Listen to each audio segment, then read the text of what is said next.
capítulo 15. No final eu pedi a Marine para vir orar, mas antes do Marine orar, antes da Marine orar, eu vou chamar 7 pastores para que estejam aqui orando pela igreja. Vou pedir que os pastores, cada um, orem 1 minuto. Serão 7 minutos de 7 pastores, senão a gente leva o tempo acima da média. E eu vou procurar ser bem sucinto. Deus tem colocado uma palavra muito poderosa no meu coração e você vai ser muito abençoado em nome de Jesus. Amém? Mateus capítulo 15, vocês acharam? A partir do versículo 21, vamos ler até o verso 31.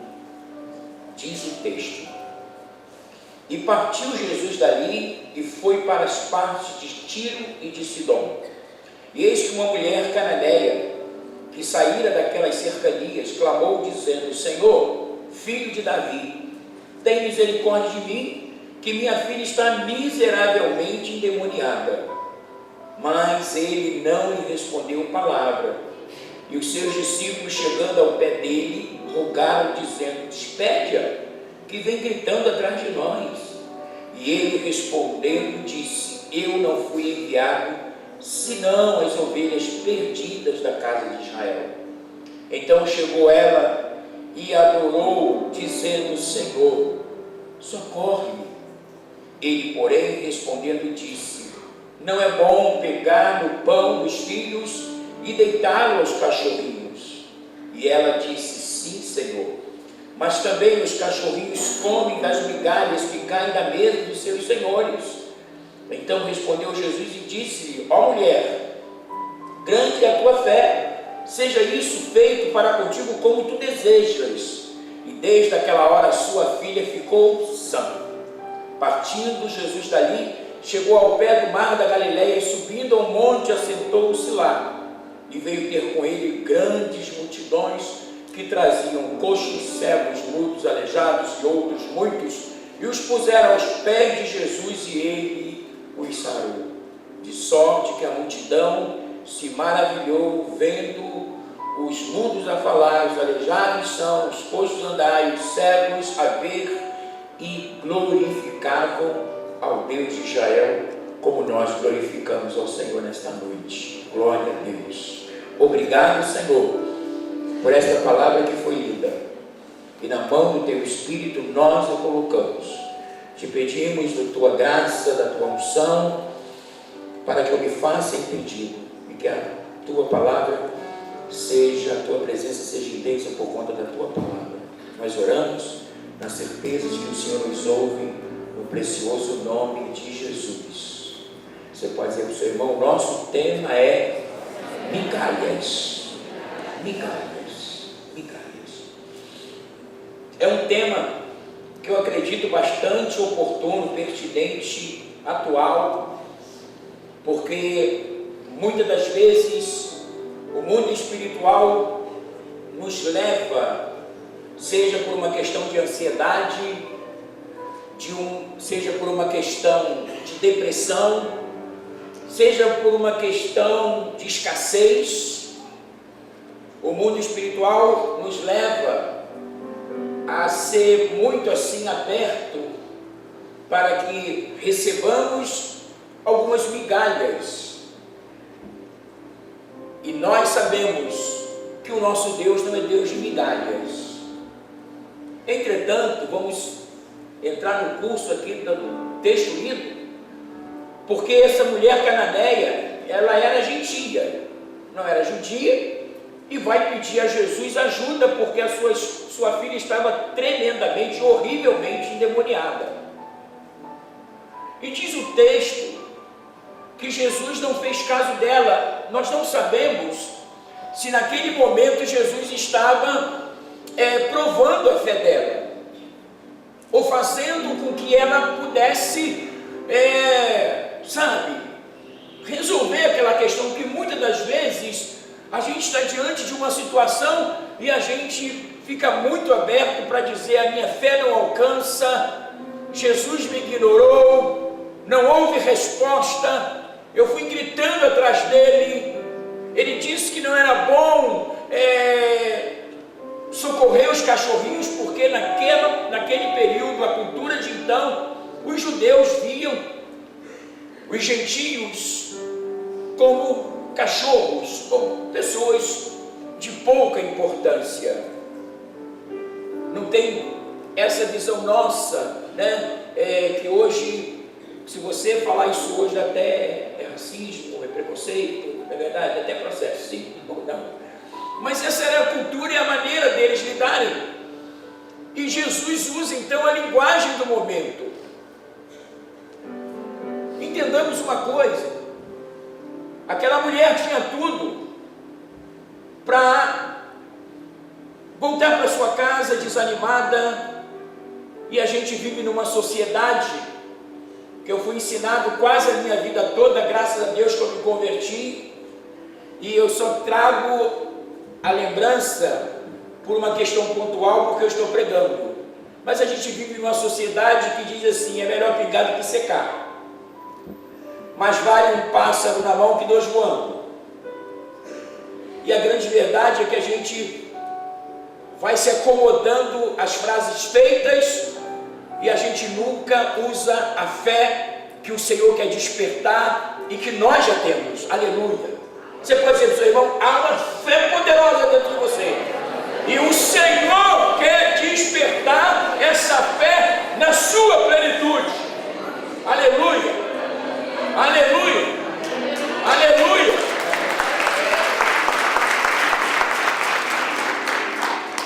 E ela diz: sim, Senhor, mas os cachorrinhos, já que Jesus entrou na linguagem, sim, mas os cachorrinhos comem das migalhas que caem da mesa do seu Senhor. O que o Espírito me chamou a atenção é que ela, para acomodar a palavra de Jesus em relação àquela diferença cultural em relação aos 2 povos, ela, quando usa os cachorrinhos comem das migalhas que caem da mesa do seu Senhor, ela estava dizendo para Jesus que as migalhas, que ela na verdade não buscava a primazia de estar sentada à mesa, comendo certamente de uma mesa posta, né? E que as migalhas que pudessem cair daquela mesa seria suficiente. Mas Deus me incomodou e me mostrou algo que eu talvez nunca vi. Quando Jesus diz: ó mulher, grande é a tua fé, eu quero afirmar que, embora ela tenha dito a Jesus que as migalhas seriam suficientes para sarar a filha, mas eu quero dizer que quando Jesus diz para aquela mulher que grande seria a sua fé, naquele exato momento, se não havia lugar à mesa, Jesus mandou buscar uma cadeira. Vocês estão aí? Porque Jesus não é um Deus de migalhas. Olha a inversão de valores dessa mensagem. Está comigo? Só 10 está comigo. Estou brincando com esses irmãos. A gente, quantas vezes eu preguei essa mensagem dentro de um foco, e nessa semana Deus exatamente me incomodou acerca disso. Porque nós aceitamos as migalhas. Quem dá migalhas? Deus ou o diabo? Deus ou os homens? Deus fez tudo com abundância. Paulo, escrevendo aos Filipenses 4,19, ele diz: o meu Deus, segundo as suas riquezas em glória, há de suprir em Cristo Jesus todas as vossas necessidades. Ele não fala de migalha, ele fala de provisão. Aleluia. A gente se relaciona com Deus, então eu quero dizer que a migalha está no campo da ausência da fé, e a abundância de pão, de haveres, está na lacuna da fé. Vejam bem, o Evangelho de Marcos, São Marcos, trazem para nós 2 experiências da multiplicação dos pães. A primeira multiplicação, Jesus manda com que os discípulos dessem de comer aquela multidão, e eles dizem: ainda que nós tivéssemos 200 dinheiro, não seria suficiente para comprar pão para todo mundo, até porque a gente iria, ainda que houvesse esse dinheiro todo, onde nós iríamos em uma hora dessa comprar o suficiente? E Jesus pergunta: quantos pães tem? Haviam 5 pães e 2 peixes. Diga comigo: 5 pães e 2 peixes. Jesus ali deu graça pelo pão e pelo peixe e mandou distribuir. Pasmem, 5.000 pessoas foram saciadas. Diz o texto que ainda sobraram 12 cestos cheios. Ele deu um para cada discípulo, porque muitas das vezes a gente tenta se acomodar a uma fé quase que esvaziada. Já ouviu falar de fé esvaziada? Porque a gente poucas vezes a gente quer colocar em prática uma fé que já nos foi dada. Eu quero dizer para você que quando Judas escreve, não o Iscariote, mas o Judas, na sua carta, só tem um capítulo, um livro antes do Apocalipse, ele diz assim: irmãos, procurando eu, verso 3, procurando eu vos escrever acerca da salvação comum, tive por necessidade vos falar, a batalhar pela fé que uma vez foi dada a quem? Aos santos. Então você tem fé, Deus confiou você a fé, e a fé, ela é uma coisa elástica. A fé sua pode ser pequena e a sua fé pode ser grande. Às vezes nós vivemos dentro de um mesmo momento uma fé grande e uma fé pequena. Quando Pedro se depara com Jesus andando sobre as águas, Pedro diz: se é tu mesmo, manda eu ter contigo. Os discípulos estavam apavorados. Era uma noite fria, chuvosa, escuro, o céu estava tomado. Jesus agora surge de dentro do mar, andando sobre as águas, e era um momento inédito para os discípulos. Diz o texto que eles ficaram com medo, achando que era um fantasma, para vocês terem uma ideia do pavor que veio sobre eles. E Jesus disse: não temais, sou eu mesmo. E Pedro, movido pela sua fé, disse: é tu mesmo, manda eu ter contigo. E para surpresa de Pedro, disse Jesus: vem. E ele anda sobre as águas. Então a sua fé estava como? Em alta. Diga comigo: uma fé em alta. Mas depois que ele estava com Jesus, diz o texto que, reparando o vento, o vento simboliza as circunstâncias, os enfrentamentos, os problemas propriamente dito. Diz o texto que ele começou a afundar, e Jesus, estendendo a mão, diz: homem de pequena fé, por que duvidaste? Às vezes a gente vive esse paradoxo aí, ou esses dois extremos, ora com uma fé inabalável, ora com uma fé esvaziada, ora querendo ganhar o mundo, ora entregando os pontos, ora avançando, ora retrocedendo, e a gente vai encontrar essas coisas. Jesus então alimenta 5.000 pessoas, para que sobrasse 12 cestos. Eu quero dizer que aquelas 5.000 pessoas foram saciadas. Responde comigo: 5.000 pessoas saciadas, até porque sobraram 12 cestos. No mesmo Evangelho de Marcos, enquanto a primeira multiplicação se deu em Marcos 6, do 30 ao 36 ou 56, você depois pode conferir em casa.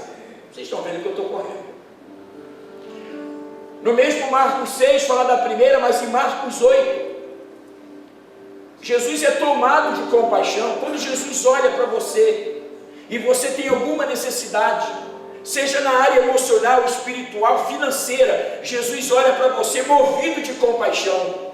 Mas algumas vezes, talvez o Senhor vai se mostrar indiferente, porque Ele quer aguçar sua fé, Ele quer que você desperte em fé. Aleluia! Jesus então, no segundo momento, ele, movido de compaixão, porque a compaixão de Jesus precedia sempre os milagres. Deixa eu dizer uma coisa para você: todo o tempo que você estiver turbado, preocupado, o Senhor vai olhar para você com um olhar de compaixão. Amém?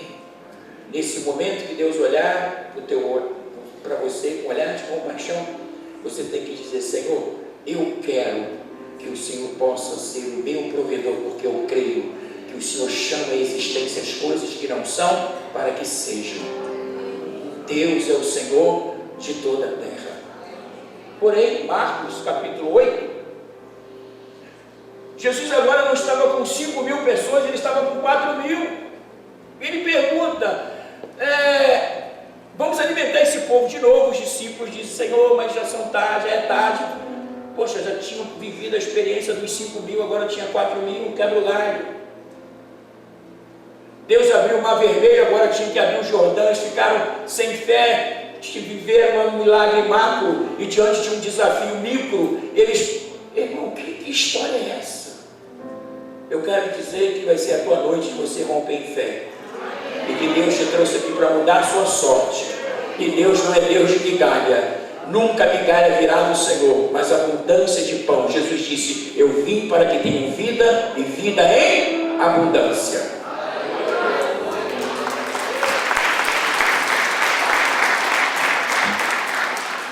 De novo eles tentam Jesus, e Jesus pergunta: quantos pães tem? Agora eles tinham 7 e alguns peixinhos.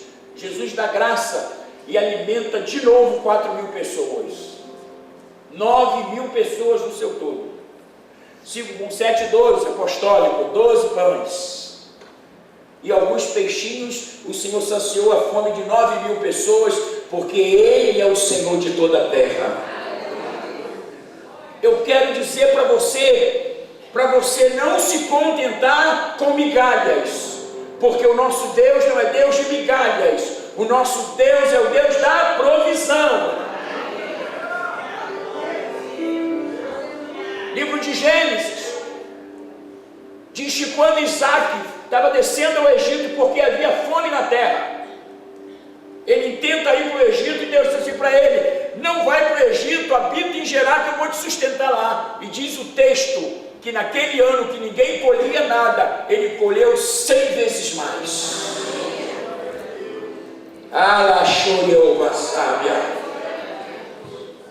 Deus quer aumentar a tua fé, remover as migalhas e te assentar à mesa, para que você possa comer com fartura.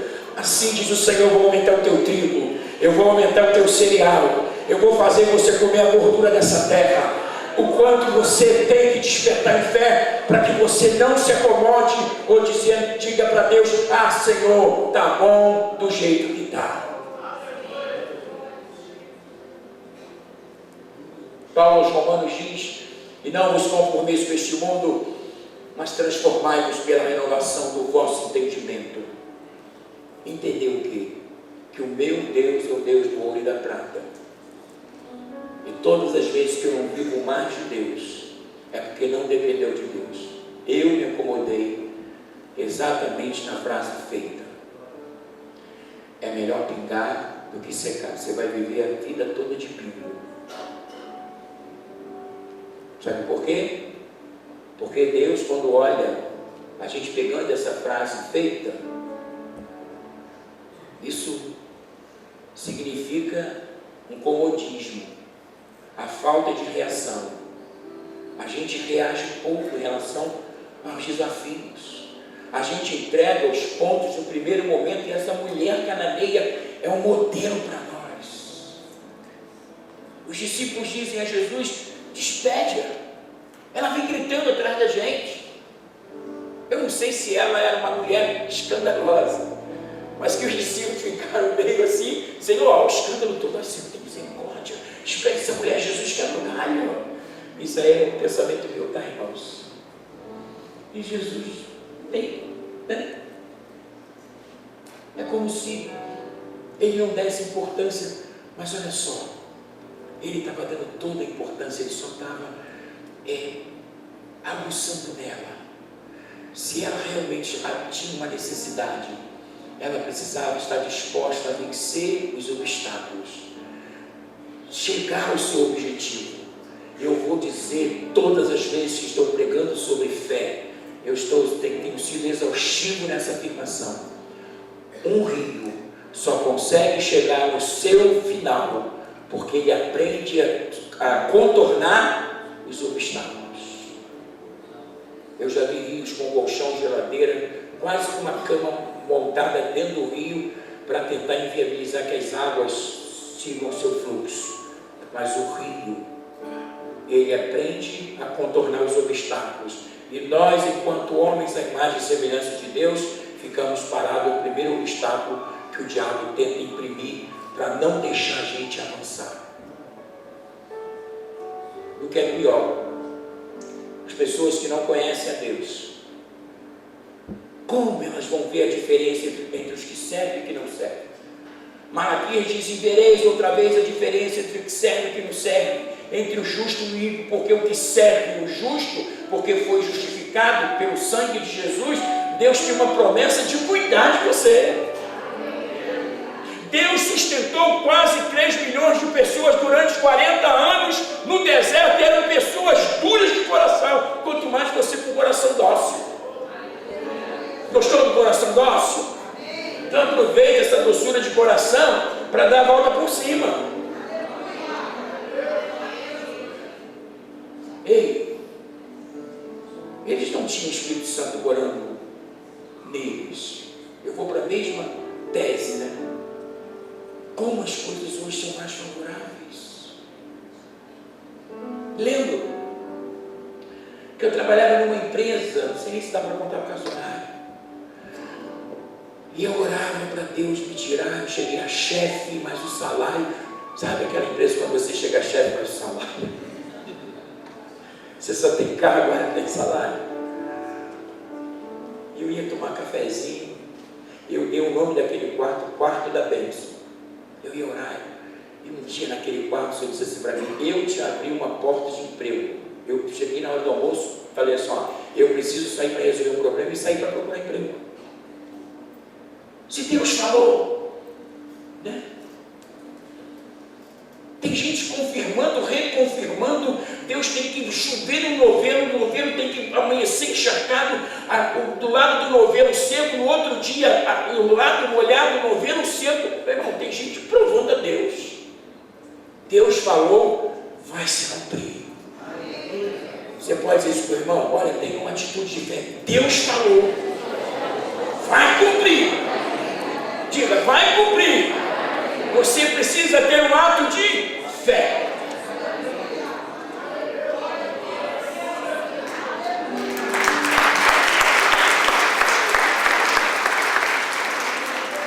Para finalizar, 2 Reis 4, diz o texto que uma mulher chega a Eliseu.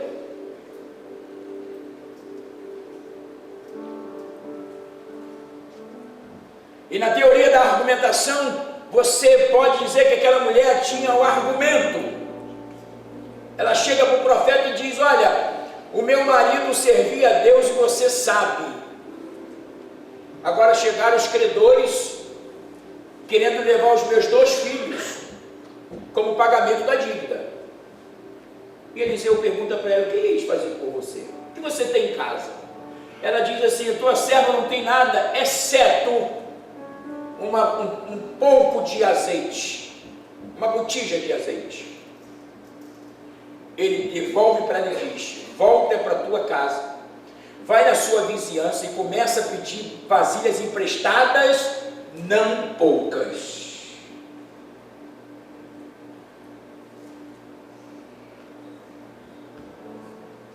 Ele poderia dizer assim: vai buscar vasilhas emprestadas. Ela nem sabia o que viria depois disso. Mas o profeta foi categórico quando diz: pede vasilhas emprestadas, não poucas. Segue lá. Então entra, estamos aqui dentro do conselho. Fecha a porta sobre ti, sobre os teus filhos, e deita o azeite em todas aquelas vasilhas, e põe a parte que estiver cheia. Partiu, pois, dele, e fez exatamente o que o profeta mandou. E eles traziam as vasilhas e elas as enchiam. E sucedeu que, cheias que foram as vasilhas, disse a seu filho: traze-me ainda uma outra. Porém ele disse: mãe, não há mais vasilha alguma. Então o azeite parou.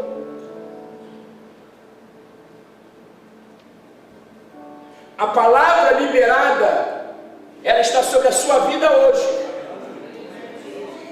Deus libera a palavra. E você precisa, eu e você precisamos pegar a palavra e crer que Deus criou os céus e a terra.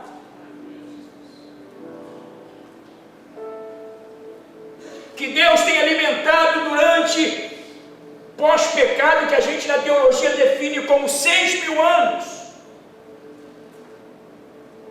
Talvez tenhamos chegado à casa dos trilhões de homens que pisaram nessa terra, porque hoje nós temos 7,6 bilhões. Deus alimentou todos eles, mas outros que usaram de fé, Deus deu porção dobrada.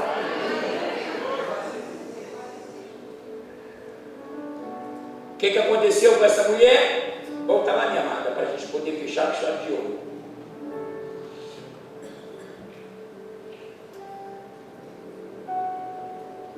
Então veio ela e o fez saber ao homem de Deus, e disse ele: vai, vende o azeite, paga a tua dívida, e tu e teus filhos vivam do resto. Do resto, porque se você pegar, para a gente não confundir, né? Que seria migalha, conjunto daquilo que não foi aproveitado, resto, sobra, sem importância, desprezíveis. Não é o caso dela. Ela pagou a dívida dela e o muito que sobrou, ela viveu a vida dela toda. Deus pode pegar o ínfimo que você tem e Deus fazer de você uma pessoa bem-sucedida na terra dos homens. O problema nosso é que nós estamos cheios de frase feita. A gente precisa aprender as frases feitas que o Espírito tem para nos ensinar, porque o Espírito Santo também tem frase feita. Quase que virei para pastor pentecostal, né?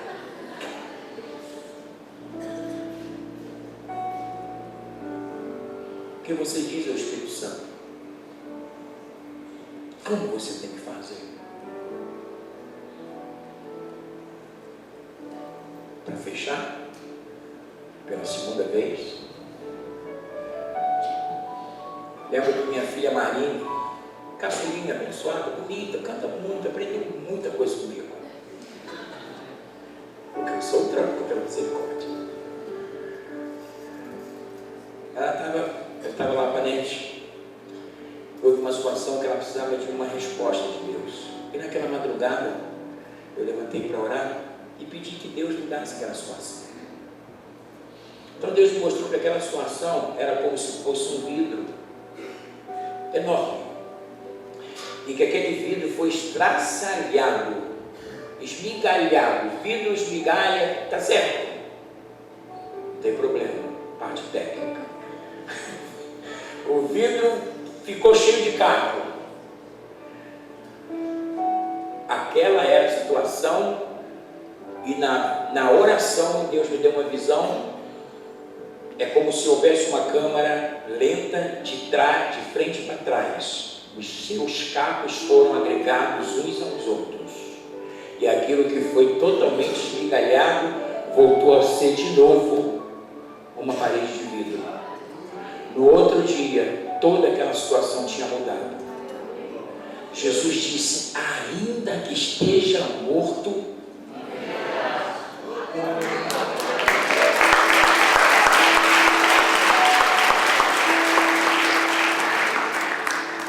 abraço teu irmão, diga para ele uma palavra firme assim, ó: Deus te trouxe aqui para aumentar a sua fé, porque assim diz o Senhor, Ele está marcando, te ungindo nesta noite, para que você nunca mais coma das migalhas.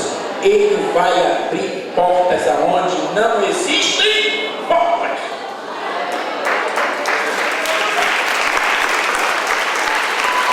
Aleluia!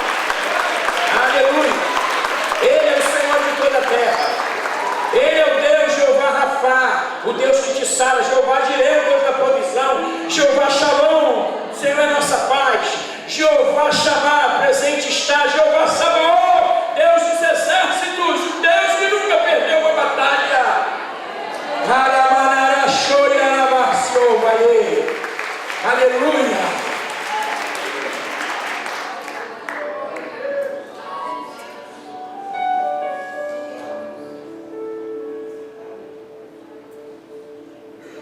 Deus vai marcar você. Deixa de ir para o acampamento não, que mais do que isso. A gente só tem meia hora para pregar. No acampamento vai ser 2 dias. Ele vai virar a tua vida de baixo para cima. Você entendeu o que eu disse? Vamos ficar de pé. Os 7 pastores aqui, oração de 1 minuto cada um. E depois a Marinha vai ministrar essa oração. O Espírito de Deus ministrou muito forte o meu coração sobre a oração dessa menina. Daniel disse que lá em Campinas ontem